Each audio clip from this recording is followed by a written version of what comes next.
I transformed our family's business from $100,000 to $100 million. Then my sister became CEO. She got security guards to kick me out. Your services are no longer required, she hissed. I didn't make a fuss, I just smiled. She had no idea I'd already stolen the company's best clients. I'd been planning this for months. My name's Jessica Sullivan. I'm 31 years old. For the last 8 years, my world has been truck routes, fuel costs, and loading dock schedules. It's a landscape of asphalt ribbons, blinking GPS dots, and the constant hum of diesel engines. I live and breathe logistics. It isn't just a job, it's a puzzle of 1,000 moving pieces, and for a long time now, I've been the only one who ever saw the whole picture. My day starts at 4 a.m. when the city is still a dark, sleeping giant. The first thing I check isn't the news or my email, it's the overnight fleet report from our western hubs, a cascade of data that tells me if a shipment of produce is going to make it to a Chicago warehouse before it spoils. I'm always in the office before the sun is up, the silence of the building a stark contrast to the chaos that will descend in a few hours. I walk through the quiet dispatch center, the dozens of monitors glowing like the command deck of a starship. This company, Sullivan Logistics, was my dad's legacy, but when I came on board, it was a legacy on life support. A small, local firm with 10 aging trucks and 100 different ways to lose money. I came in right after college, armed with a business degree and a lifetime of watching my father worry. I saw the inefficiency everywhere, the money bleeding out from poorly planned routes, wasted fuel, and outdated systems that relied on paper maps and gut feelings. So, I taught myself to code. Late nights, fueled by coffee and a desperate need to fix things, I built the software that runs everything now. It's a complex, beautiful system that optimizes every route, calculates every cost, and predicts every delay. We call it Pathfinder. It's the heart of the company. My dad just calls it the system. He's proud of it in the way a king is proud of a castle he didn't build. He doesn't know I wrote every single line of code myself. I'm the ghost in his machine. My sister Mary is 2 years younger than me. Her title is in client relations. In practice, that means she takes clients to lunch at expensive restaurants, remembers the names of their kids, and has a shockingly large budget for gift baskets. And she's good at it, I'll give her that. She's charming, effortlessly pretty, and she has never, not once, gotten her hands dirty. She floats through the company on a cloud of perfume and pleasantries. My role is different. I'm the one who gets the call at 3 in the morning when a blizzard shuts down I-80 in Wyoming and $100,000 of electronics are stranded. I'm the one who has to figure out how to get a critical shipment of medical supplies to a hospital when a driver calls in sick. Mary smooths feathers. I solve the brutal, complex problems that ruffle them in the first place. My dad always said we made a perfect team, the face and the engine. It was his favorite little metaphor. He'd say it at company Christmas parties, his arms slung around me, a proud smile on his face. But he never seemed to realize the fundamental truth of his own analogy. An engine can be taken out and put into a new, better vehicle. A face is just a face. It can't go anywhere. The company didn't grow from a local player with $100,000 in revenue to a national presence worth $100 million because of artisanal cheese baskets. It grew because its engine was more powerful and more efficient than anyone else's. There was always an unspoken rule in our family, a silent agreement we all signed at birth. Mary was to be protected and I was to be the protector. It started when we were kids. If she broke a vase while running through the house, I was the one who got asked why I wasn't watching her more closely. If she failed a test, it was because the teacher was unfair. If I got a B, I was asked if I was getting lazy. That dynamic just grew up and put on a business suit. When Mary lost a small account because she forgot a follow-up call, my dad called it a valuable learning experience. When my operations division missed a margin target by 0.5%, it was a 4-hour crisis meeting where my judgment was questioned by men who couldn't tell the difference between a bill of lading and a grocery list. Our CFO, Oliver Grant, is a family friend who's been with Dad for 30 years. He's a nice man, but he's a product of that same unspoken agreement. He sees me as a capable bulldog, a tool to be used. He sees Mary as the future, the heir apparent. My mother still tells me not to be so aggressive in meetings. She calls me on Sunday nights to give me gentle advice. "It's unbecoming, Jessica," she'll say. "You don't want people to think you're difficult." What she means is, you don't want men to be intimidated by you, you don't want to make your sister look bad. My title is head of operations, a name they gave me because they had to call me something. It's a title without real power. I've never been invited to a board meeting, I've never been included in the long-term succession talks I know they have. The central lack in my life isn't money or success, I have both, it's acknowledgement.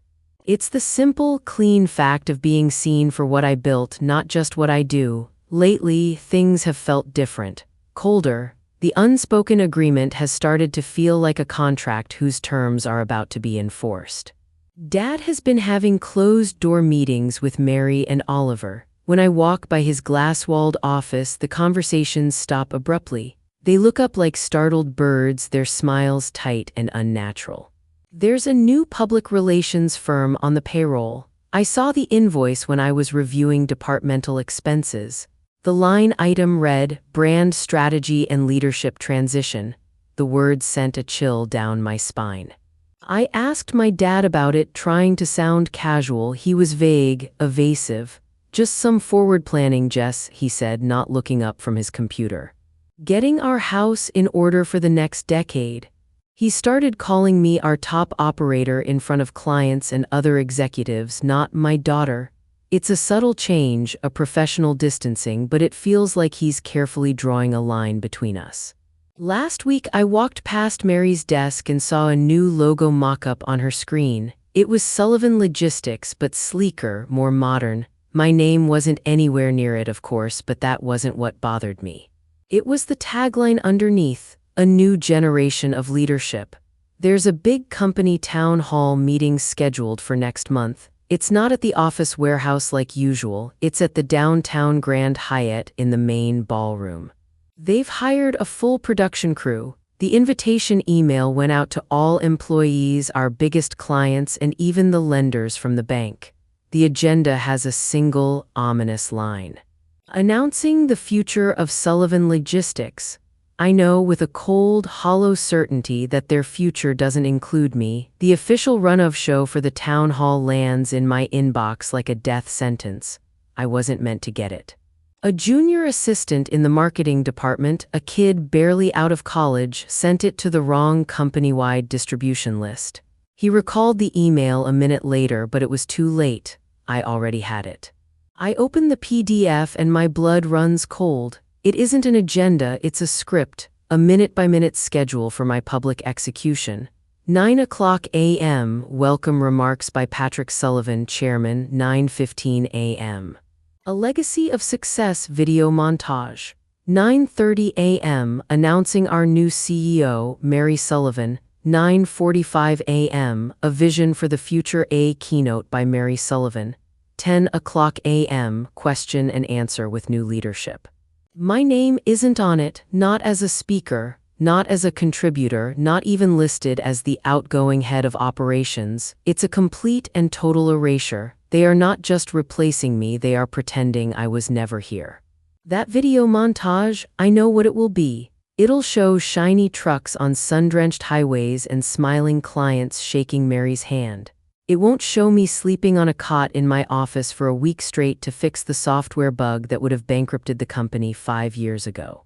It won't show me negotiating fuel contracts at midnight to save us millions. It will be a lie presented on a 50-foot screen. I walk toward my dad's office, the PDF still open on my phone, my thumbprint smudging the screen. His door is slightly ajar and I hear their voices, they're rehearsing. "And I want to thank the entire team for their hard work," Mary says, her voice artificially bright and clear like a news anchor. "Everyone who brought us to this momentous occasion." "Good," my dad's voice rumbles in response. but don't mention Jessica by name. We want the focus to be entirely on you, on the future. Elaine says it's cleaner that way from a legal perspective. Elaine Porter, the board's counsel. The name hits me like a punch to the gut, so they've already lawyered up, they've planned for my potential reaction.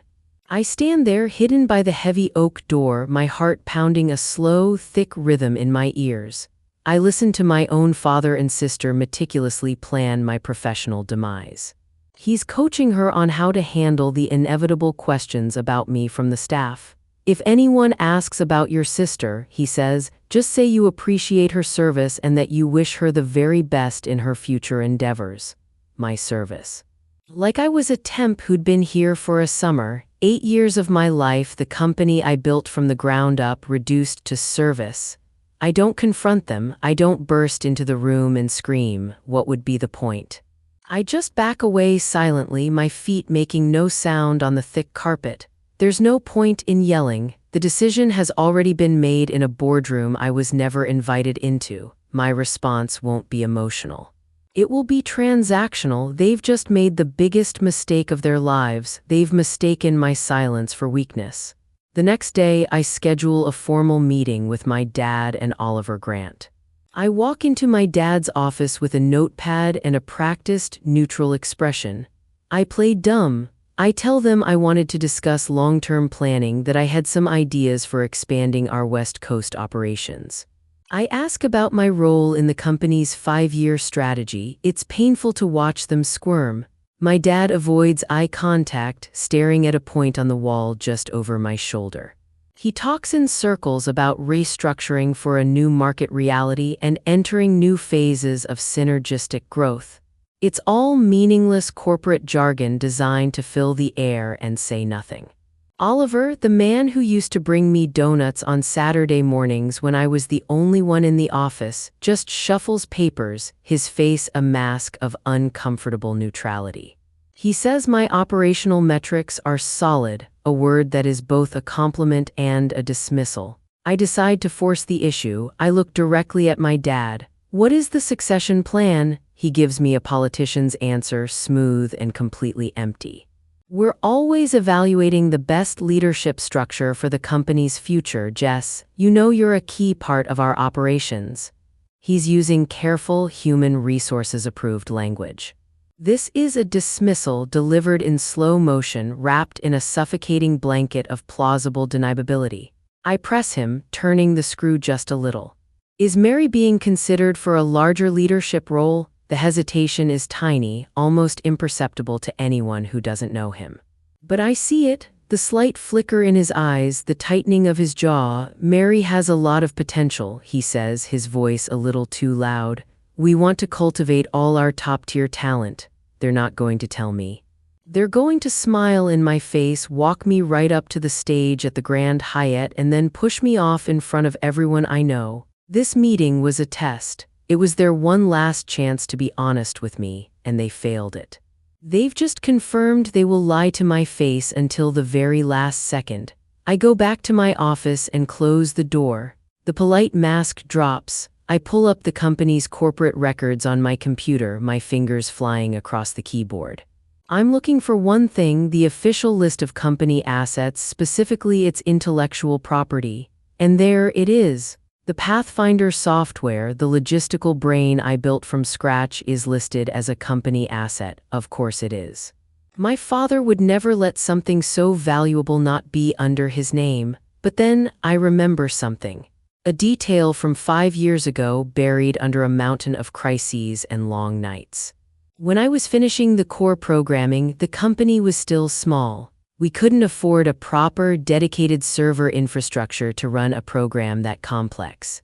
So, for the first 2 years, I ran the alpha and beta versions on my own private servers, paid for out of my own pocket, through a small limited liability company I'd set up in college for freelance coding projects. I start digging through my old digital files, a digital archaeological dig into my own past, and then I find it. A simple one-page service agreement I drafted myself. It was just a formality at the time, a way for Oliver to officially expense my server costs and pay me back. The document licenses the software to Sullivan Logistics, but it never, ever transfers ownership of the code itself. And there, in the second paragraph, is a clause I'd completely forgotten I'd even written, a bit of youthful, paranoid self-preservation. It reads, "This license is granted contingent upon Jessica Sullivan maintaining a senior executive role, vice president level or higher within the operational structure of the company. In the event of her involuntary termination or removal from such a role, this license is subject to immediate and automatic revocation." Oliver Grant's signature is at the bottom. He would have signed it without a second thought, seeing it as just another piece of administrative paper. My heart starts beating faster, a hard, steady rhythm. This isn't just a life raft, it's a torpedo. My biggest client is a national retail chain. They're a $20 million per year account that I personally landed and have serviced myself for the last 4 years. The vice president of operations there is a woman named Ava Patel, someone sharp, efficient, and completely no-nonsense. Our relationship is built on results and mutual respect. She trusts me, not the Sullivan Logistics logo. I call her under the pretense of a standard quarterly review. We talk numbers, on-time delivery rates, holiday surge planning, the usual. I let the conversation flow naturally, building on our established rapport. Then, when the moment is right, I casually mention that I'm updating some of our standard agreements. Just some boilerplate changes from the legal department, I say, making it sound as boring as possible. I'm sending over the renewal packets for next year a bit early just to get them out of the way. In that thick packet of paper buried in the dense print of Section 12, subsection D, is a new clause. I drafted it myself with language I borrowed from a dozen other enterprise-level contracts.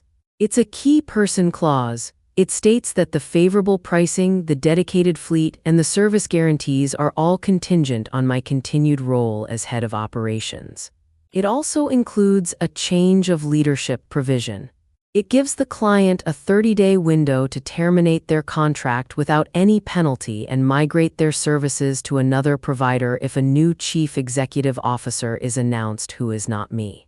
It's an escape hatch custom-built for them. I send similar renewal packets to my other top 10 clients, the ones I personally manage, the ones who account for over 60% of our total revenue. Oliver Grant's office is responsible for processing these renewals. He won't read the fine print. He'll see the volume of contracts, assume it's just me being my usual efficient self, and he'll rubber stamp every single one. He's always praised me for being proactive. The company's biggest weakness, its Achilles heel, is its line of credit from the bank. It's a hefty, multi-million-dollar loan that covers our daily operating costs, fuel, fleet maintenance, and most importantly, payroll. Without access to that money, we can't operate for more than a week before everything grinds to a halt. The loan is with a regional bank, and the officer who manages our account is a man named Daniel Rhodes. I've known Daniel for years. We aren't close friends, but we have a solid professional relationship built over quarterly review lunches and the occasional round of golf. He respects my grasp of the company's financials often more than my own father does. I call him and ask him to grab a drink after work at a quiet bar downtown. I frame it as wanting his advice. I tell him I'm looking to make some private investments on my own, that I'm exploring the idea of setting up what's called a special purpose vehicle, which is just a fancy term for a holding company created for a specific purpose. I carefully gauge his mood, keeping the conversation light. I talk about the banking industry, about how banks are always under pressure to get riskier commercial loans off their books to improve their balance sheets. You know, I say, swirling the ice in my glass as if the thought just occurred to me, I've always wondered what it would take to buy out a company's debt. Like to become the lender, he laughs. More money than sense, usually. But it's done all the time. A private fund or another investor buys the loan from the bank, usually at a small discount. I lean forward, my voice dropping slightly. Hypothetically, what do you think our company's debt would sell for on the open market? He gets a thoughtful look, the banker in him taking over. Given your revenue growth and solid performance.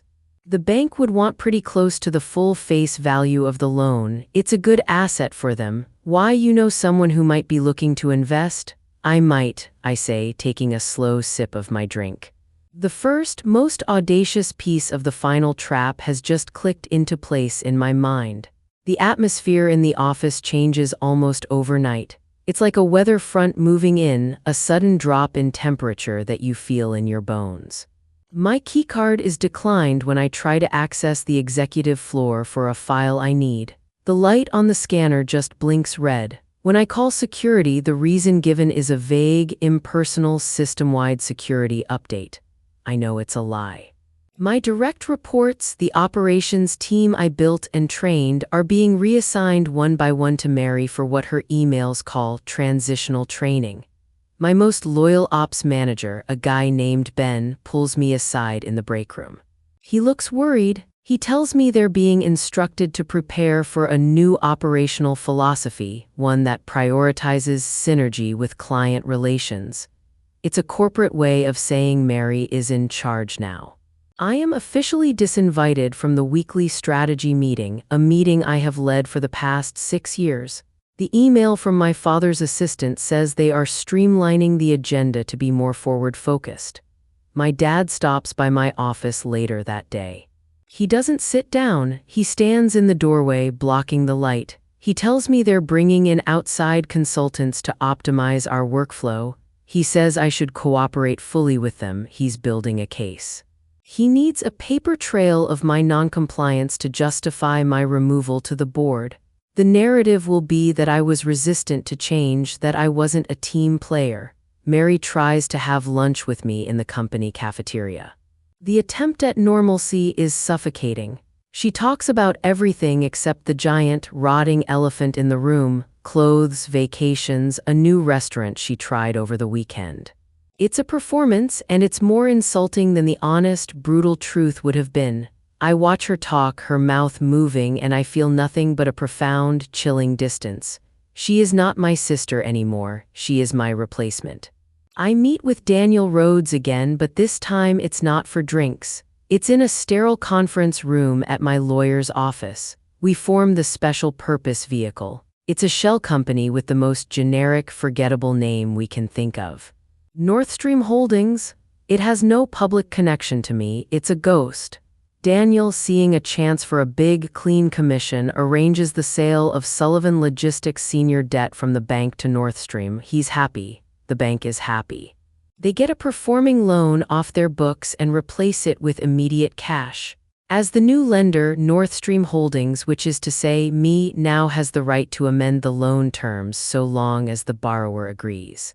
My father will agree to anything that seems routine. I draft a new covenant, a new rule attached to the loan. It's another key person clause almost identical to the ones I put in my client contracts.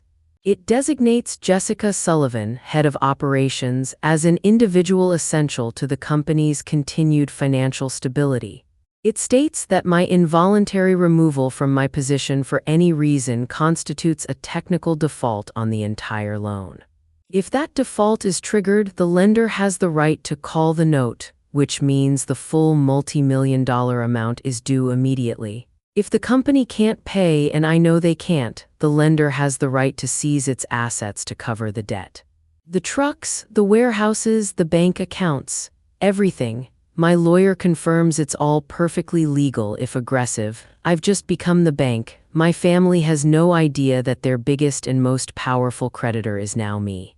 My mom calls me. It's a Sunday morning. Her tone is syrupy sweet, which is always a red flag that she's been sent on a mission by my father. She starts with small talk, asking about my apartment, if I'm eating enough.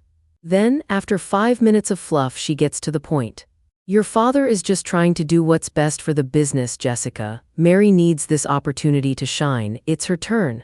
What about my opportunity, Mom? I ask, keeping my voice perfectly even, betraying none of the cold fury rising in my chest. Oh, you're so strong, honey. You've already proven yourself 100 times over. Mary is more delicate. She needs the support you've always known how to do without.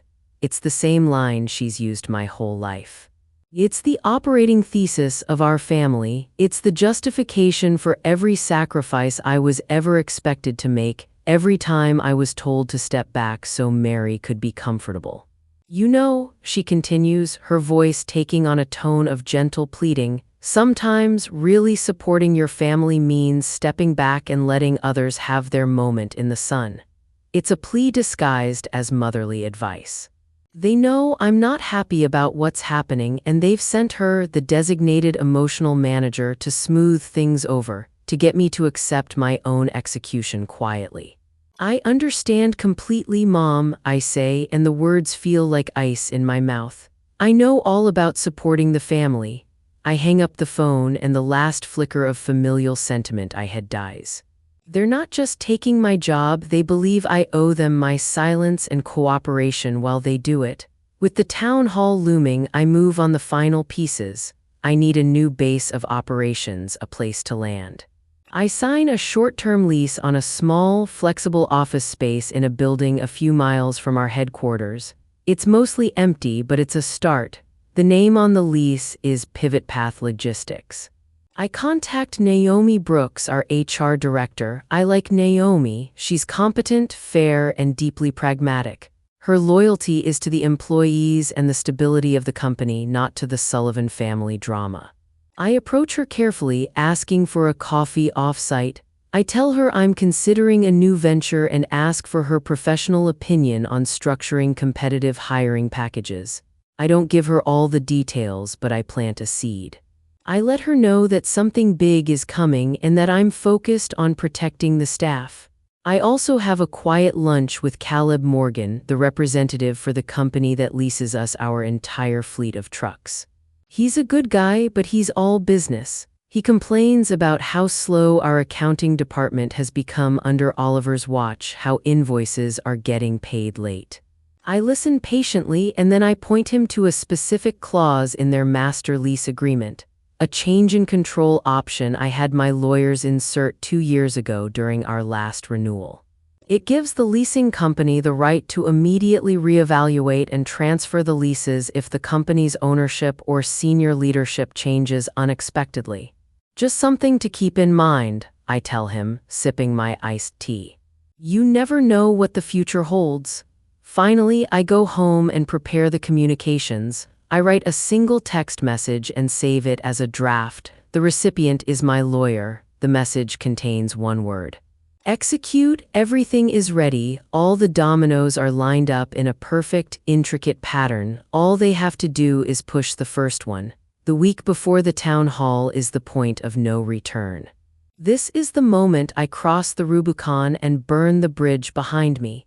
I sit at my kitchen table and initiate a wire transfer, moving a significant portion of my personal savings, nearly everything I've earned over the last 8 years, into the North Stream Holdings account. It's the capital legally required to finalize the debt purchase from the bank. Seeing that number, that huge chunk of my life's work, vanish from my personal account is terrifying. My hands are shaking slightly as I hit confirm. This is no longer just a plan, it's a reality with immense financial risk. If I've miscalculated any part of this, I lose everything. My lawyer calls an hour later to confirm. The transfer of the Sullivan Logistics credit line is complete. North Stream Holdings is now officially the senior secured creditor. He asks me one last time, his voice serious. Are you absolutely sure about this, Jessica? Once you trigger that default clause, there is no going back. This will tear your family apart for good. I look around my small apartment at the framed industry awards on my wall that my parents never attended the ceremonies for. I think of the coldness in my father's eyes. They already did that, I say, my voice steady. I'm just settling the accounts. I hang up and a strange sense of calm settles over me. The fear is gone, burned away, and replaced by a cold, hard clarity. The path is set. I will not deviate. Now I have to build the arc. I finalize the incorporation of Pivot Path Logistics. It is no longer just a name on a lease. It is a living, legal entity. I set up its bank accounts, its merchant services for processing payments, and a preliminary payroll system. The architecture of a new company built in secret. I spend 2 sleepless nights personally calling the vice presidents at my top 10 client accounts, the ones with the escape clauses now hidden in their contracts. I do it after midnight when I know my family is asleep. I don't tell them the whole truth, not yet. I simply say that I am moving on to a new venture and that my highest priority is to continue the professional relationship we've built. I explain that their recent renewal contracts with the change of leadership clause were designed to give them a seamless, penalty-free exit strategy should they choose to follow me. Ava Patel from the retail chain is the first one to agree without a moment's hesitation. "Jessica, we're with you, not with the name on the building," she says, her voice firm. "You've never let us down. Just tell us when and where to sign." One by one, they all agree. They are loyal to the results I've delivered, not to the family name. This is my arc. When the flood comes, I'm not just saving myself. I'm saving the value, the relationships, the entire book of business that I created. Next, I need to control the weapon. I log into the backend of the Pathfinder software from my home computer using a secure connection that leaves no trace on the office network. The license revocation clause is already in the legal agreement, but a legal clause doesn't physically shut down a complex software system. That requires a more direct approach. So I write a small, elegant piece of code, a kill switch. It's tied to a remote encrypted trigger that only I can activate. When triggered, it won't delete the software. That would be illegal destruction of company property. Instead, it will instantly revoke the digital keys that allow the software to function. All the data will remain, but the program itself will be inert. The dispatch screens across the country will go blank. The route optimization algorithms will cease. The digital brain of Sullivan Logistics will be instantly and completely shut off. The code is designed to send a single, final message to every terminal before it goes dark. License revoked. Contact intellectual property owner. I link the trigger for this code to a simple, secure command I can send from my phone. The ability to turn off the lights of the entire company is now sitting in the palm of my hand. It feels like holding a lightning bolt. I can't do this alone. I need people on the ground at the town hall, people who are not on my family's payroll and have no emotional ties to them. I hire a reputable firm of professional process servers. They are instructed to wait in the lobby of the Grand Hyatt. They are to wait for my text message, at which point they will enter the ballroom and formally serve the default and acceleration notices to my father, Mary, and Oliver Grant in front of everyone. I call Caleb Morgan, the fleet leasing representative. I tell him the change in control event we discussed is happening at the town hall on that specific day and time. I ask him to be present in the audience. His job will be to stand up and publicly confirm the transfer of the truck leases if my father or the board tries to challenge the reality of the situation.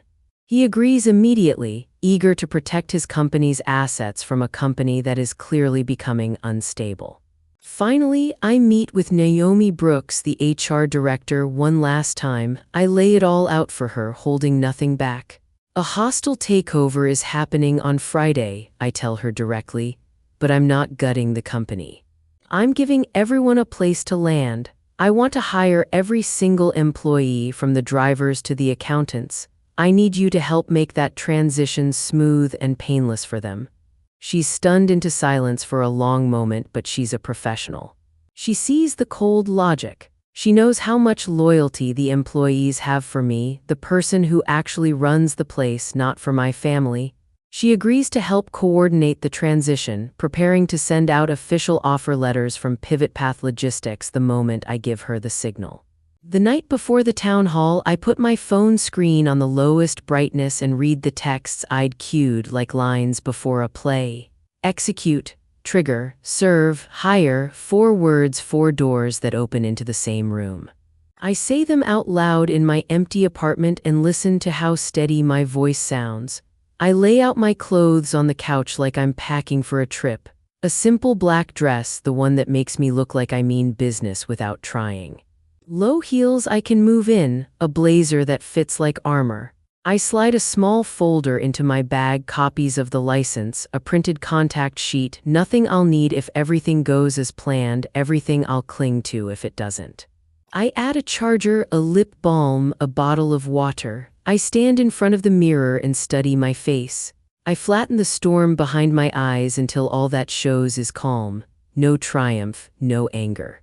Just the steady look of someone who came here to work. I practice holding the microphone in my hand and lowering it back onto the stand without a sound. I practice breathing while people stare.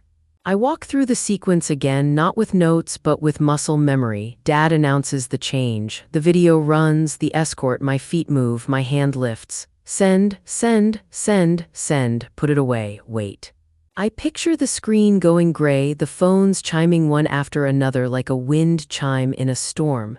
I picture Naomi's face across the room, her small nod. I picture Dad's eyes when he hears the words I have saved for him.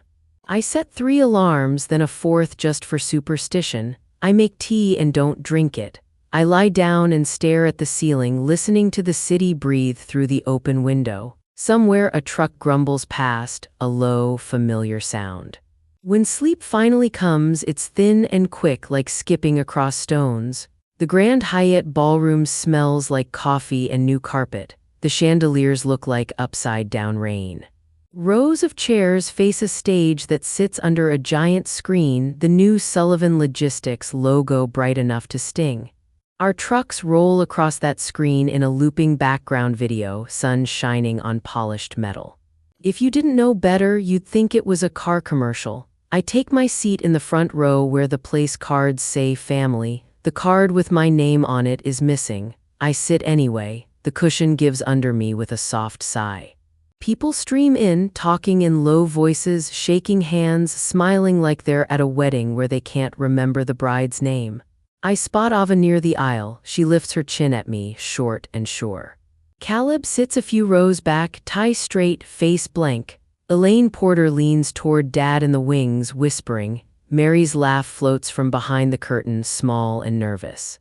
Dad walks to the podium with the walk he uses when he's about to take credit for someone else's work. The applause is polite. He lays both hands on the sides of the stand and lets his eyes sweep the room like a lighthouse beam that never lands on me. Welcome, he says, and his voice fills every corner. He talks about legacy and grit, about how he started with 10 trucks and a dream. He talks about hard work in the early days, how he used to sleep on a cot in the office. He doesn't mention the nights I did, or the code I wrote, or the fuel contracts I wrung blood from. He says we when he means I, and he says I when he means me. He points to the screen. The video begins. It's slick. Drone shots of our yards at sunrise, drivers smiling in slow motion, warehouse doors rolling up like theater curtains. Clients appear, all handshakes and bright lights. Mary is in half the clips, smiling over salads and gifting branded blankets. She looks like a weather girl the whole town loves. My face isn't there, not once. In one shot, I recognize the dispatch center I built, the glow of the monitors, a whiteboard with my handwriting out of focus in the corner. Even there, I am an outline. Around me, people murmur and nod and take pictures with their phones. I sit very still. The chair fabric scratches the back of my knees. The coffee in the paper cup on my lap goes cold. I breathe in for 4, out for 4, the way I practiced. My heart beats like a drum that knows the song is almost over. The lights brighten. Dad beams like a man who's about to grant a wish. And to lead us into this bright future, he says, his voice sliding into a rehearsed warmth, it is my distinct honor to introduce the new president and chief executive officer of Sullivan Logistics, my daughter, Mary Sullivan. The applause is softer this time, confused like rain starting on a roof. People look at me, then at the stage, then back at me. They know who kept this company alive. Their brows fold. Some clap too hard to overcompensate. The sound swells and falls in a clumsy wave.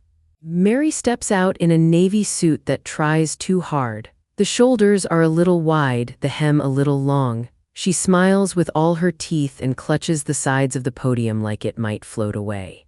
Thank you, Dad, she says, and her voice is bright as a bell. Thank you to our amazing board, to our dedicated team, and to our loyal clients. She says team like it's a pet name. She talks about a vision for growth that could have been written by a student on an overnight bus. She uses words like dynamic and innovative and customer first, little magnets stuck to a fridge. She thanks the production crew for the beautiful video montage that didn't include me. I know the moment is coming, and when it arrives, it still lands like a cold hand on the back of my neck. I'd also like to thank my sister Jessica for her years of service, she says. Her eyes widen a fraction like a performer looking at the prompter just off stage. We wish her the best in her future endeavors. It's the exact line I heard through the half-closed door. It scratches down my spine anyway. She turns her head, tilts it toward the first row like she's acknowledging a guest who brought a casserole to a potluck. Then she glances to the right, toward the man in a black suit by the steps. Marcus, could you please escort Jessica out? We need to make room for the new leadership team at the front. There's a little intake of breath in the crowd, a soft awe that runs like a ribbon through the room. My name has finally been spoken, and it's being attached to an exit. I feel heat rise in my ears, then fall away like a wave leaving a rock. I smooth the skirt over my knees. The paper cup of coffee on my lap rattles against the plastic lid when I set it on the floor by my feet. My palms are dry. I'm surprised by the lack of panic. I've already lived this moment so many times in my head that all that's left now is the doing. Marcus steps toward me, face tight with apology, another guard on his right. I can see the lines at the corners of his eyes, the way he's trying not to look into mine. He stops an arm's length away, lowers his voice until only I can hear it. Miss Sullivan, if you'll come with us. I stand up. The chair legs scrape the floor with a sound that makes my teeth ache. The room is quiet, so the sound travels. 200 faces tilt toward me like flowers following the sun. Ben is 3 rows back, fists clenched on his knees. Ava sits still as a statue, her gaze locked on me, steady as a dock post. I reach for my bag with one hand and slide the phone out with the other. My thumb wakes the screen, the glow lighting the inside of my palm like a small moon. I'm standing, so I use my body to block the view, angle the phone close. My fingers move without hesitation. I open the saved draft to my lawyer and tap send. Execute. The whoosh sound is tiny, swallowed by the air handler humming in the ceiling. I open the next. To my IT contact who's waiting in a coffee shop across the street with a laptop already open. Trigger. Send. My pulse ticks once, twice like a metronome. Another draft. To the process servers I hired who are standing near the lobby bar pretending to read a menu. Serve. Send. The room smells like perfume and printer ink. Last draft. To Naomi, hire. Send. I can feel my own heartbeat in my fingertips. My thumb lingers in the air for one extra unnecessary half-second, like there's a world where I don't press this. There isn't, I press. The tiny whoosh happens again, polite as a waiter. I slide the phone back into my bag, close the flap with a soft click, and lift the strap onto my shoulder. The leather is warm against my skin. I straighten, smoothing my jacket, and look at Marcus.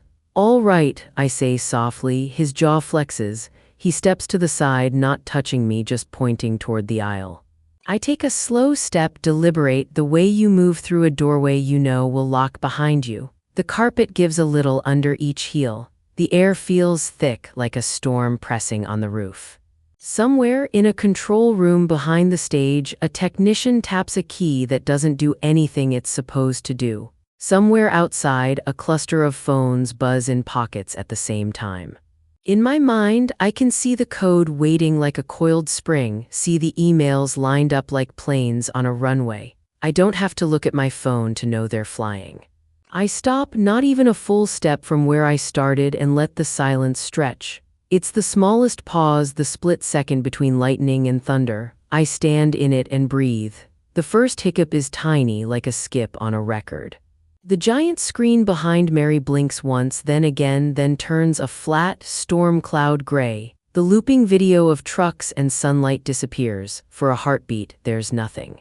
Then a single line of text appears in plain black letters, and it's so simple it looks rude. License revoked.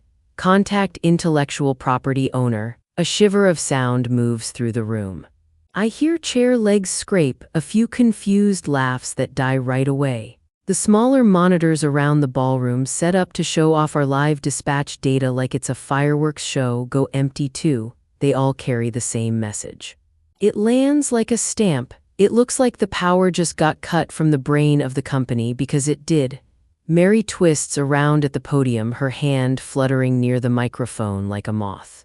Can we get the video back up? She looks toward the tech crew, palm open, trying to smile as if this is a harmless glitch.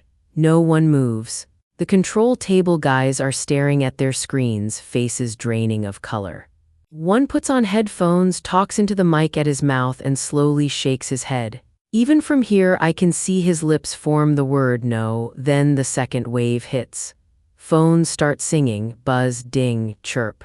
It's all at once, like someone tipped over a bucket of marbles onto a tile floor. Heads bow, screens light, faces blue, people read in real time, service migration notices from Pivot Path Logistics, clear and short. Effective immediately, here is your contact, here's your schedule, we'll take care of you. Eyes jump from phones to me, confusion tightens into understanding.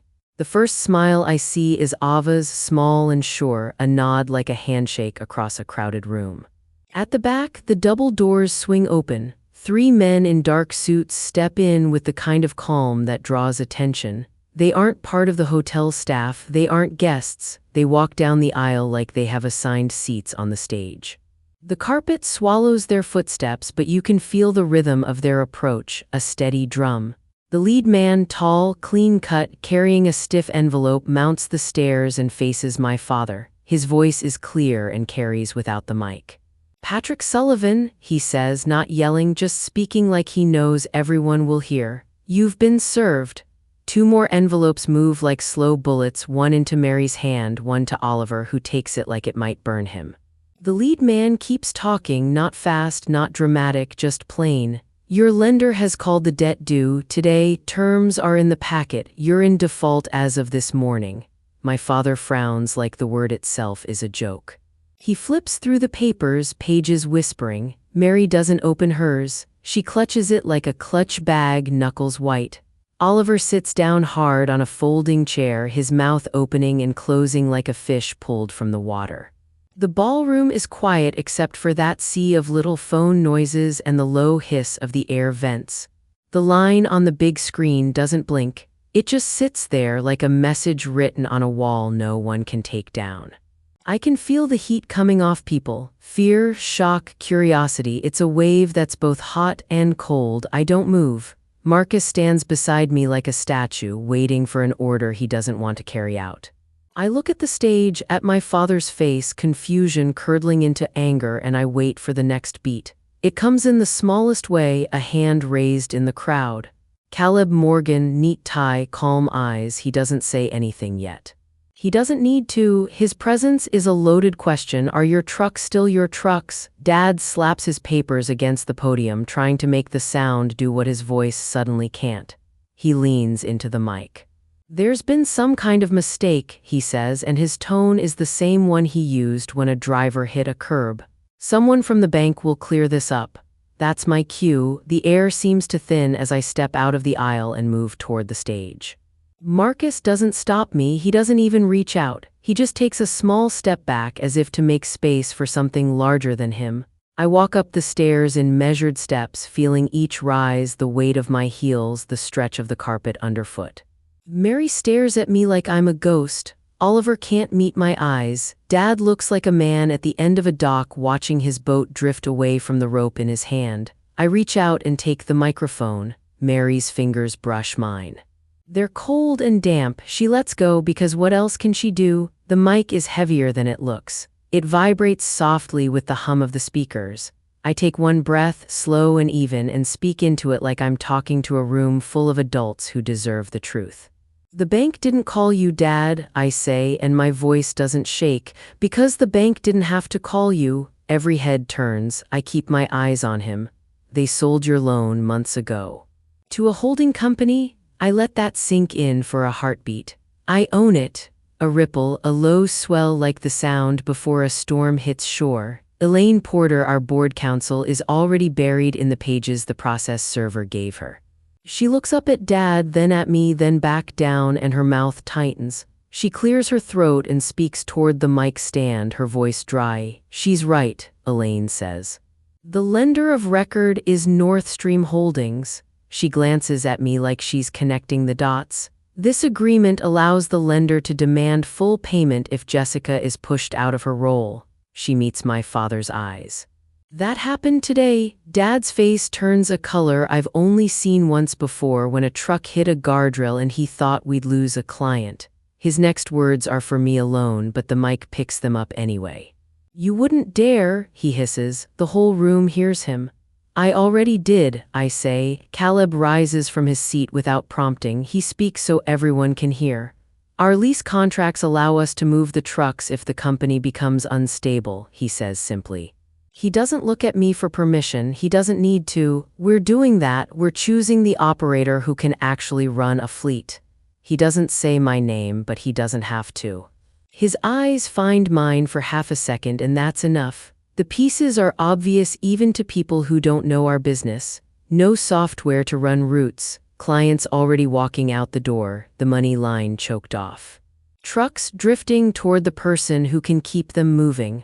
All the pathways lead to me. I didn't raise my voice. I didn't grandstand. I just pulled a cord I'd tied months ago. My father's power evaporates in front of all the people he invited to watch his show. He looks smaller somehow, like someone let air out of him. Mary's eyes are big and wet, searching the crowd for a lifeline that isn't there. Oliver is rubbing his temples with 2 fingers, reading the papers like they might rearrange themselves into something friendlier if he just looks long enough. Behind us, that one plain sentence on the big screen holds like a verdict. I turn away from the wreckage of their expressions and face the people who actually keep this place alive. The drivers in worn jackets, the dispatchers with headsets around their necks. The accountants with neat notebooks and highlighters lined up like soldiers. I hold the mic at a height that makes me look them in the eye. Sullivan Logistics, as you know it, is over, I say. I don't dress it up. A buzz runs through the room, a few sharp breaths, a gasp. I lift my free hand, palm out. But your jobs aren't. I wait until the quiet returns, then go on. I started a new company, Pivot Path Logistics. We have the contracts lined up, we have the routing tool, we have the trucks moving to us, and we have the money to keep the lights on. I pause, scanning faces I know. In the next few minutes, you'll get an email from Naomi Brooks. Many of you know her. I point toward the side of the room where she's already standing near the exit with a tablet in her hands, jaw set ready. It's an offer. It matches or beats what you make here, same health plan or better. Your time with Sullivan will count toward your time with us. A murmur starts again, softer, not fear this time, more like relief knocking on a locked door. You built this company with me, I say, and my voice warms without me telling it to.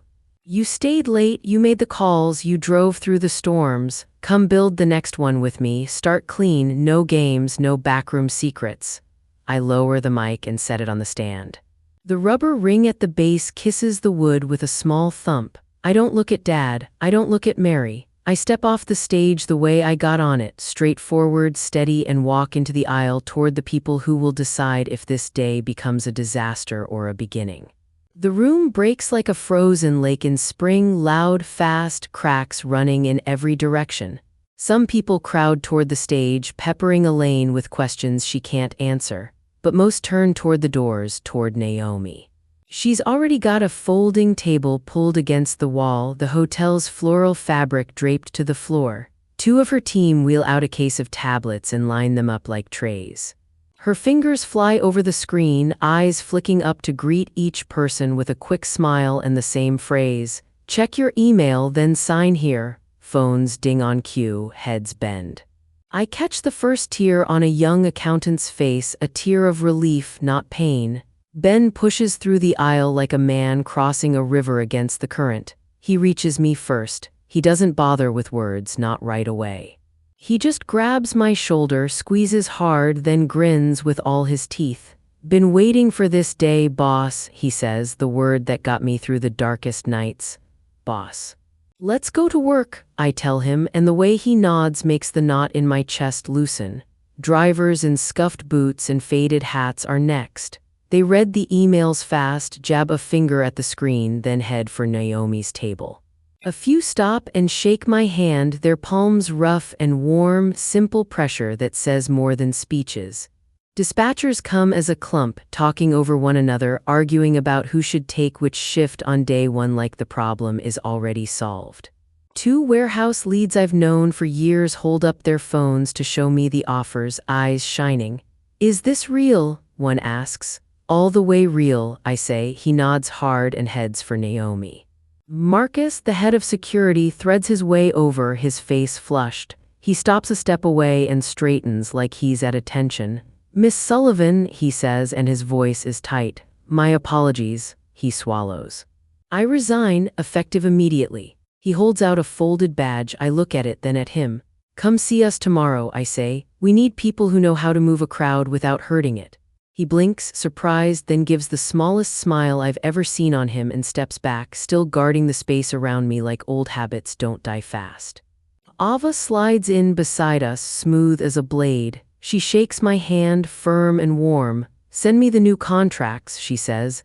We'll sign by end of day. Her eyes cut to the stage, to my father still gesturing at Elaine, and then back to me.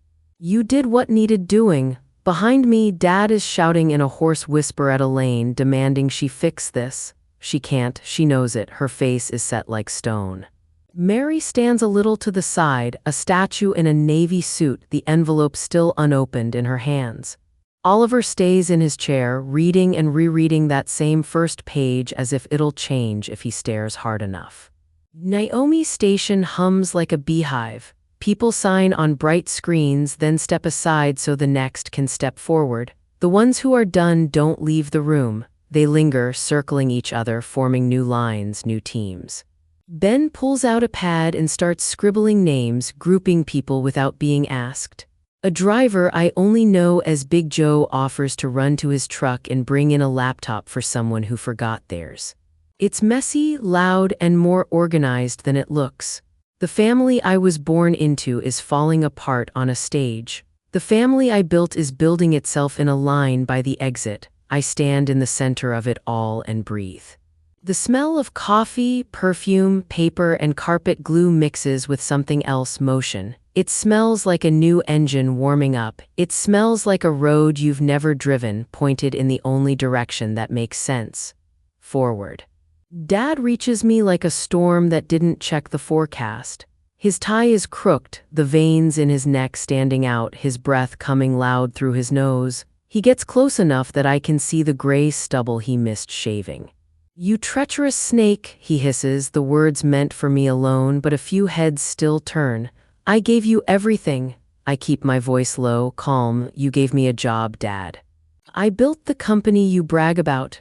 I look past him at the flickering chaos, Naomi's table buzzing, people signing, and you tried to hand it to Mary like a party favor. His mouth curls. This is illegal. I'll sue you into the ground. I'll make sure you never work in this town again. Spit gathers at the corner of his lips. He jabs a finger at me, the old dad gesture that used to make my stomach drop. Behind him, Elaine is on the edge of the stage, scanning the documents again with a look I've seen in emergency rooms, professional, grim, already counting the steps. No, it isn't, I say, tilting my head toward her. Ask your lawyer. He follows my gaze. Elaine lifts her eyes and gives the smallest shake of her head. It's nothing and everything. Dad's shoulders sag, then stiffen. He reaches for something else, the old lever. Your mother, he says, and this time his voice cracks. This will destroy her. A quick flash of my mom at the kitchen table, cutting coupons, telling me I'm too aggressive, that I should let Mary shine. She'll be fine, I say. She always said I knew how to do without. Turns out so do you. He stares at me like he doesn't recognize my face. Maybe he doesn't. For years he saw an engine, not a daughter. Engines don't look back. Engines don't say no. I watch the realization set in, slow and heavy. The room surges around us, people choosing, moving, creating a new shape that doesn't include him. He opens his mouth, closes it, shakes his head once, and turns away, looking for someone else to control. There's no one left. I find Mary by the hotel coffee station, her hands gripping a stack of napkins like a life raft. Her mascara has smudged under her eyes, little black half-moons. She looks up when I stop. For a second, I see the girl who asked me to tie her shoes, then it's gone. "How could you do this to us, Jess?" she whispers.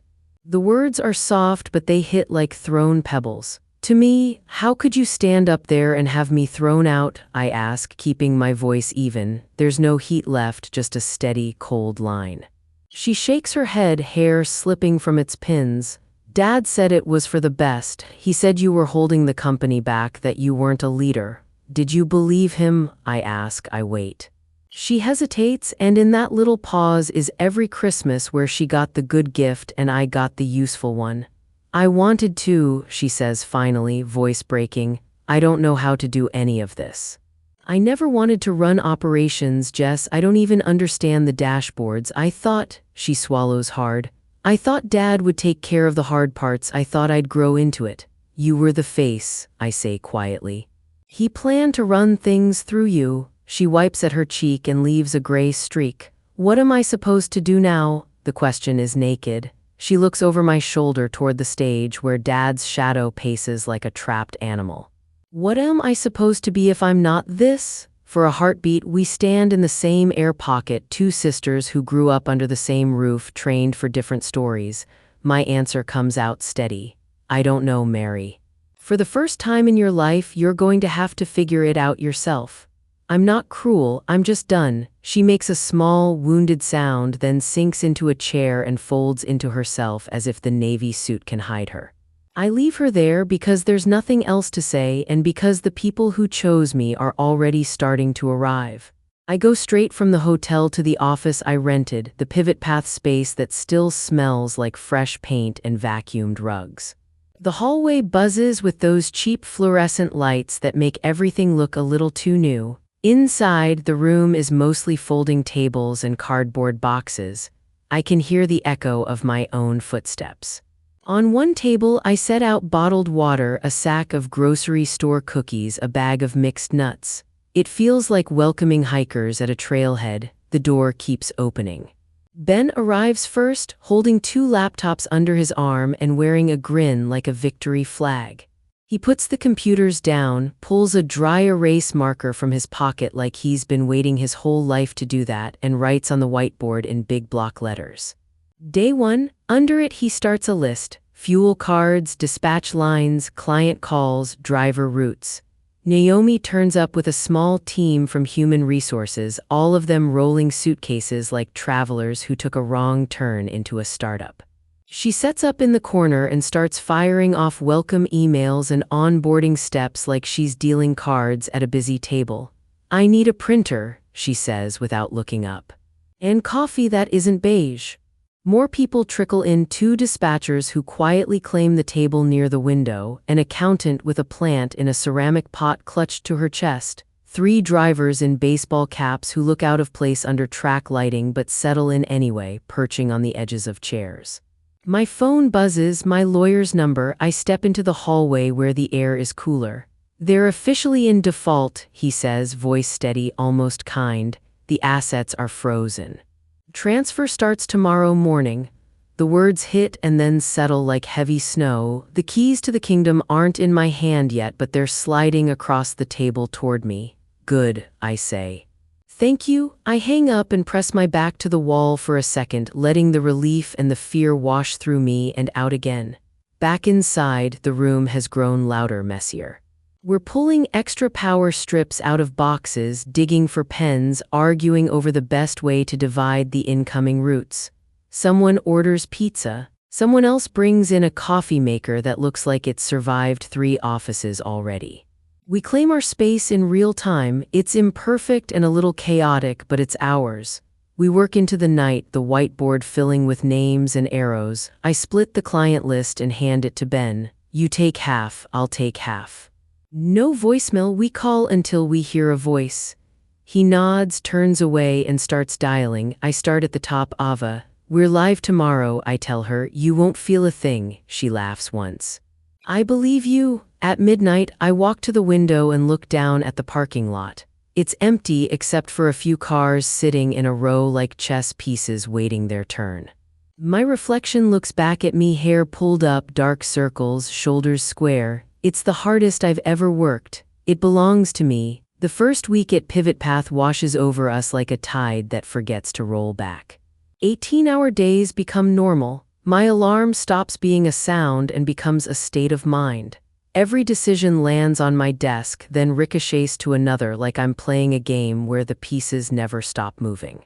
On Monday, a packing supplier I've used for years refuses to fill our order. Loyalty to my father, those are the words he uses, as if loyalty means ignoring invoices from paying customers. I sit on hold until I get his boss on the line, then spend an hour explaining what we do, what we need, what we'll pay. I hang up with a new supplier who promises to deliver by Wednesday and an extra 5% discount if we pay fast. I text Ben, problem solved. By Wednesday, a rumor has spread that we're unstable, that drivers won't get paid. I spend my lunch break calling our top 4 clients again, this time as the person holding the wheel, not just the mechanic under the hood.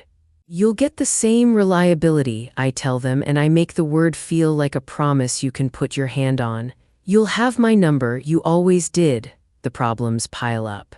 One of our dispatch lines goes down for an hour because the company we used to share it with turned off a switch. We reroute calls to a cell phone and take messages like it's 1999. 2 trucks need emergency maintenance at the same time. We juggle routes, throw in a rental, sweet-talk a night shift mechanic who owes me a favor. We cross the river on stepping stones that appear one at a time. Late one night, Ben leans in my doorway, his face drawn, the whiteboard behind him covered in arrows, some of them carved deep into the surface from being traced again and again. We're bleeding, he says flatly. We can't onboard this many drivers and routes at once, not without more support. I look at him, then at the stacks of files and the blinking light on my phone and the coffee cup that's gone cold twice already. He's not wrong. We'll stagger the routes, I say. We'll hire temps for 2 weeks. We'll bring 2 of our best retired dispatchers back part-time, and I'll be in the operations chair from 4 in the morning until noon. You take noon to 8. We'll cover the gap together. He nods, relief flooding his face like someone just opened a window. I go home around 2 in the morning and sit on my couch without turning on the lights. The city outside is hushed, just a few sirens in the distance, the occasional rumble of a truck on the highway like a lullaby written for someone like me. My hands are shaking, but not with fear, with effort. With the weight of a crown that I asked for and took and now have to carry without dropping it. On Friday afternoon, I walk through the warehouse we just leased, a space that smells like oil and new paint, and watch our crew set up new racks. I keep feeling the same thing again and again. The victory was a moment, the work is forever, I'm okay with that. My family doesn't go quiet. When they realize they can't win in a room with documents and a calendar, they go to rooms with coffee and whispers. Dad starts calling old contacts, men he's hunted and golfed with, people who owe him favors and stories. He says I stole the company out from under him. He says I had a breakdown. He says Pivot Path is a house made of cardboard and a stiff wind will do the job he can't. I hear about it in sideways ways. A friendly competitor calls me and says, I like you, so you should know what's being said. An old client I chose not to bring over tells a colleague, who tells Ben, who tells me. The words have sharp edges meant to cut in all the places I'm soft. I don't bleed where he expects. Mom takes a different route. She calls relatives and old family friends, people who knew me as a kid with scabby knees and a ponytail. She tells them I destroyed the family, that I embarrassed my father, that I care more about money than people. She cries on the phone with my aunt, who texts me paragraphs that start with "How could you?" and end with "Your poor sister." I stare at the screen until the letters blur and then set the phone face down.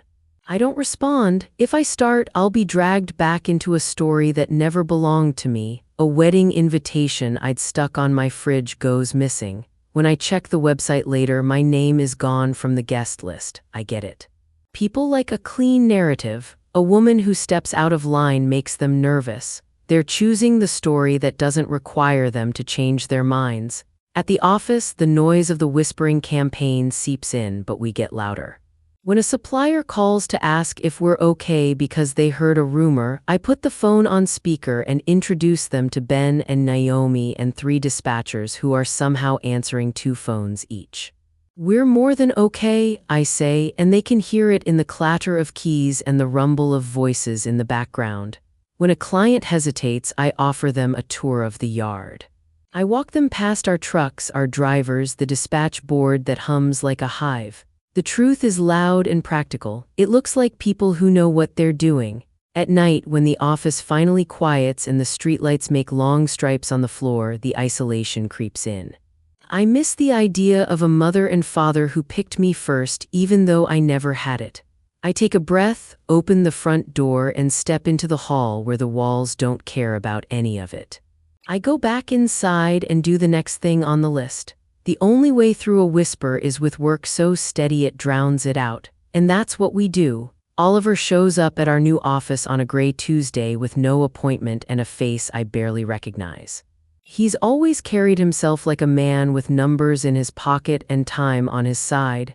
Today he looks like he slept in the parking lot. His suit is wrinkled. He holds his hat in both hands like a kid at church. "Jessica," he says at the door, voice low. "Come in," I tell him. I wave him to the chair across from my folding table desk. The room smells like coffee and printer ink. The windows throw pale light across the whiteboard where Ben left a mess of arrows. Oliver sits gingerly like the chair might say no. "I just came to say I'm sorry," he starts, and his eyes are glassy. "I never questioned your father. I should have asked harder questions." I open the box of tissues on the table and slide it toward him. He doesn't take one, just grips the hat harder. "The court stuff is a nightmare," he says. He can't seem to say the word bankruptcy, so he walks around it. "Vendors are calling every hour. Drivers who stayed are scared. The judge wants lists I can't give because half the files are with people who followed you." I don't blame them. I nod once. "I know," I say. "Sit, breathe." He does. For a moment, he just looks around our space, Ben's jacket on the back of a chair, Naomi's little cactus on the windowsill, a stack of new safety vests on a box. He takes it in like a man walking past a house he used to live in. "He's been planning this for over a year," he says finally, sounding tired beyond sleep. "Ever since that headhunter told him Mary would be more marketable. Said she'd play well on television when he took the company public. Your father liked the sound of that." Heat rises in my chest and goes out as a steady, cold wind. "So he started building a story about me," I say. "About how I don't bend," Oliver nods. "He called it operational rigidity in the board notes," he admits, wincing at his own words. "He told anyone who would listen that you were a great operator but not a leader, that you scared clients, that you'd never be loved by the market. He thought he could keep you in the back while Mary smiled up front." His mouth twists. "He never thought you'd fight back. He saw you like he sees a forklift, useful, replaceable, silent." I let the words sit between us. They're not news, not really. It's still different hearing them out loud, plain and ugly. "I appreciate you telling me," I say. He nods, stares at his hat. "I missed the red flags. I signed things I should have read twice." "Those renewal packets?" He looks up, shame clear in his eyes. "I stamped them all. I thought I was being helpful." "You were," I say. "I don't soften it past that. You were helpful." He barks out a little laugh at that, more air than sound. "I won't ask you for a job," he says, hands tightening. "I don't deserve one." "I wasn't going to offer you one," I answer, not unkindly. He flinches, then nods again, almost grateful for the clean line. I pour him water from the dented pitcher we keep on the table. He takes the paper cup with both hands, he drinks, and his shoulders drop a fraction. "Good luck, Jessica," he says, standing. "They're saying a lot of things about you out there." "You should know I'm not saying any of them." I know, I say. I walk him to the door. He pauses, looks back into the room like he's trying to memorize it, then steps into the hall and is gone. I exhale long and steady and go back to the whiteboard. The arrows don't care about apologies. They just tell me where the work is. The asset transfer finishes a week later. The paperwork lands in my inbox with a soft ping that doesn't match the heaviness of what it means. I have the trucks. I have the warehouses. The skin and muscle of a body I used to keep alive with band-aids and sheer force of will now belongs to me. At dusk, I drive out to our main yard on the edge of town. The sun is a red coin sliding behind the old fence. The gate creaks the same way it always has. Men in neon vests wave through me without hesitation. They know my car. The air is thick with that mix you can't bottle: diesel, hot rubber, dust, and a little bit of old coffee. It smells like work. It smells like who I am. The trailers are lined in long rows like sleeping whales. The Sullivan name has been scrubbed away. For now, the sides are plain white, the paint a little patchy in places where the letters used to be deep. I walk along one and set my hand flat on the cool metal. It hums with the day's stored heat. My palm comes away a little chalky. Inside the dispatch building, the lights are off. It takes me a second to find the switch in the dark by the door. The room jumps to life with a too bright flicker. The monitors on the far wall throw cold light across rows of empty chairs. I recognize everything and nothing. The old corkboard with pushpins is still there. The whiteboard has a ghost of an erased route drawn in blue, a lazy S. I move closer and see a faint note in my own messy handwriting at the edge: fuel variance. I could date it by the pen if I had to. I sit in my old chair and let it hold my weight. The cushion remembers where I'm heaviest. My body does too. I stare at the dark screens for a long moment, then tap the keyboard. For a second, the old login flashes, then the new pivot path screen blooms, clean and simple. It's a small, quiet shift. It lands hard. I open the top drawer and find the things you always find: loose paper clips, a dried-out marker, a crumpled granola bar wrapper, a hair tie that used to be on my wrist. I hold the hair tie for a second, feeling its stretched-out give, and then I set it down next to the keyboard like a token from a game I finally won. There's no cheer in me, no victory pose. Just a deep, aching loss I didn't make room for before. I won the war. This is the field. My family name is gone from the trucks. The trucks are mine. Both things are true. I turn off the lights and listen to the hum fade. Outside, the wind moves through the tall grass by the fence, making a sound like someone whispering secrets you don't need to hear anymore. I lock the door, feel the weight of the keys in my hand, and walk back to my car. As I pull out, a driver I know as Big Joe raises a hand. I raise mine back. The sky is dark now. The yard looks like a sleeping animal. I drive slowly, headlights cutting a path I know by heart. 3 months after the hotel ballroom, we're still standing. We're more than standing. We're moving, but money is tight. We're paying for everything at once: new insurance, new uniforms, a second lease on a small warehouse we needed yesterday. I'm honoring every promise I made in that room: higher salaries, better benefits. It was the right call. It's also heavy. Ben steps into my office with a face I've learned to read quickly. He closes the door behind him and stays by it.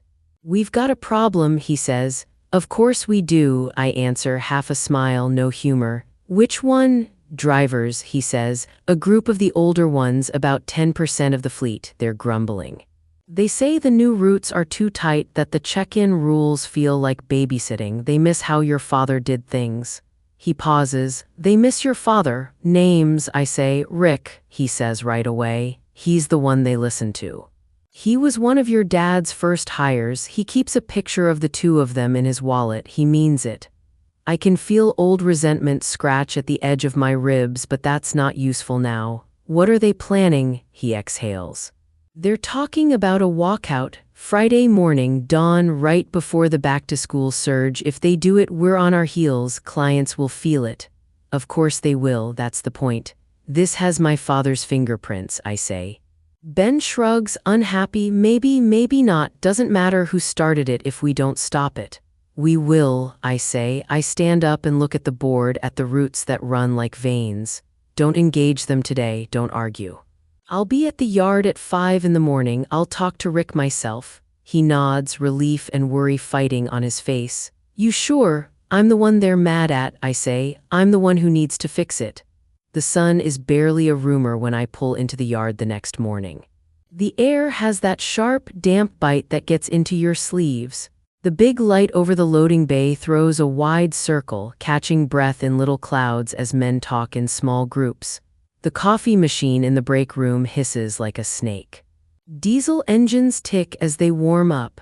I spot Rick by the machine, cup in hand, surrounded by 4 or 5 men with their arms folded. He's got a square jaw and a jacket with the old company name still stitched over the pocket.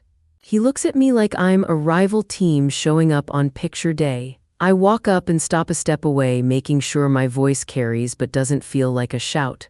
I hear you have some problems, I say. Let's talk about them, he snorts.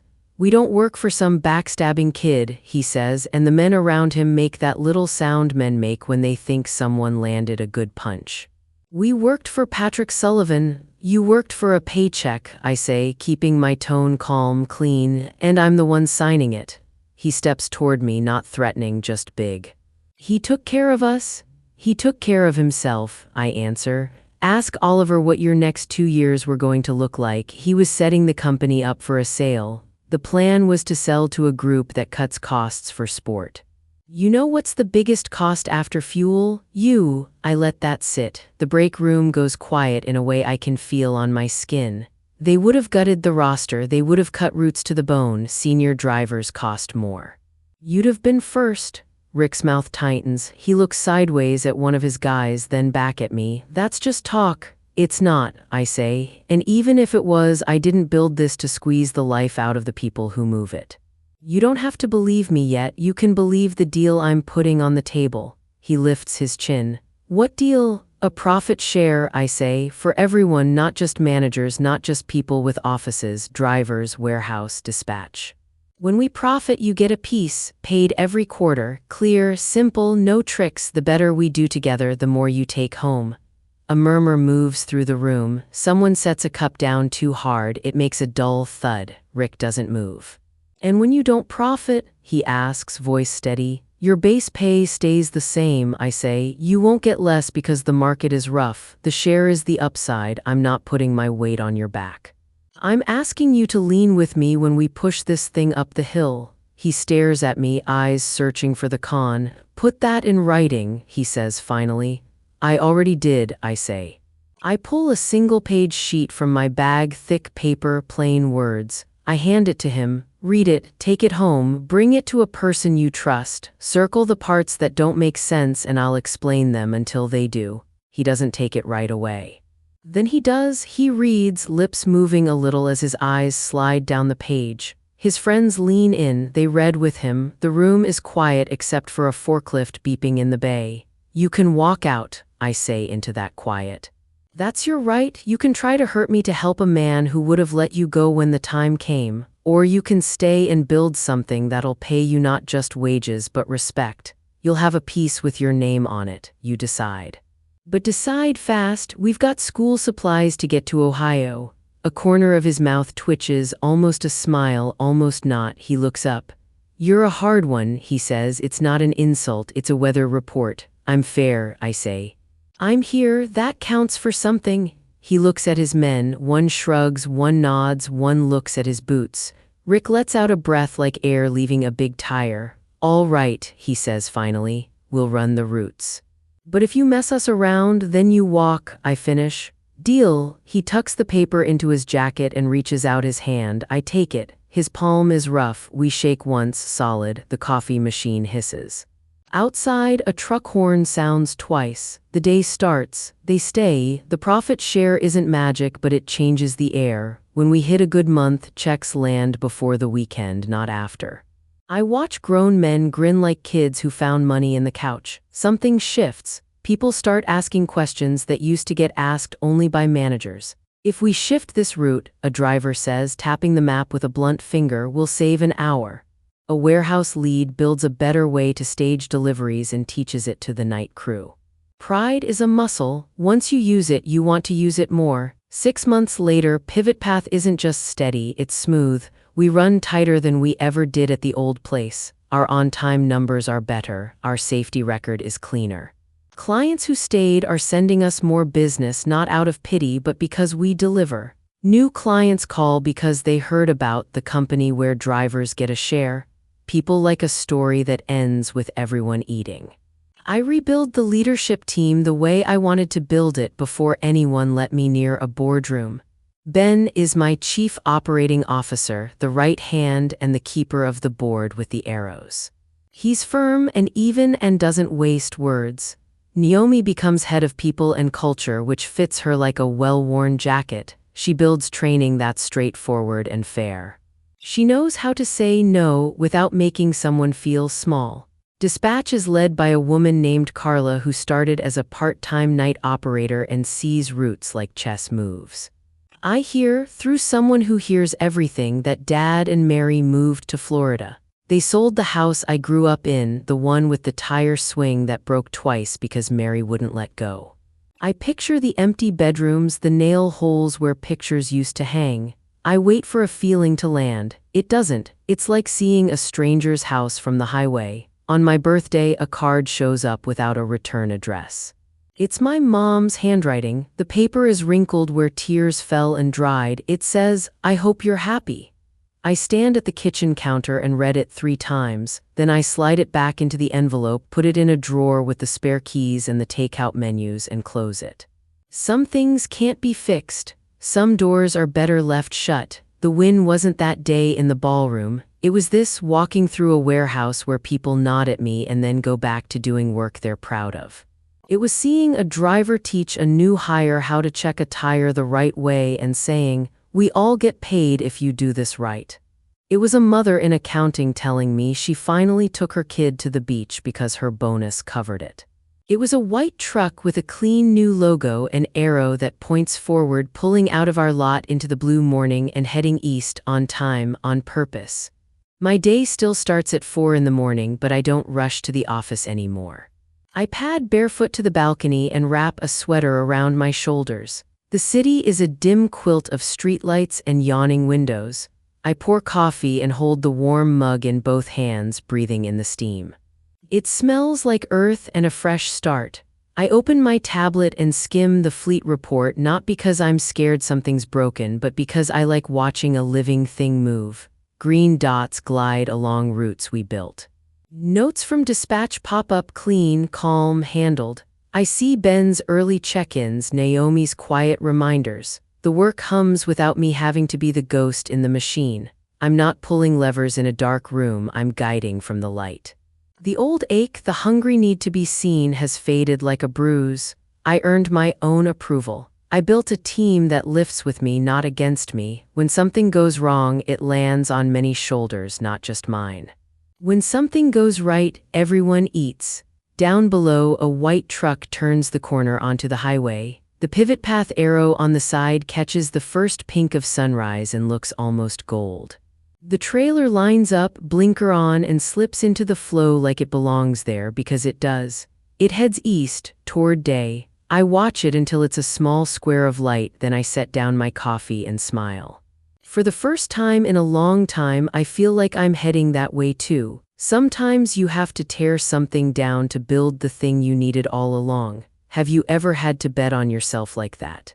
Tell me your story in the comments, and if this hit home, subscribe and hit the bell so you catch the next one.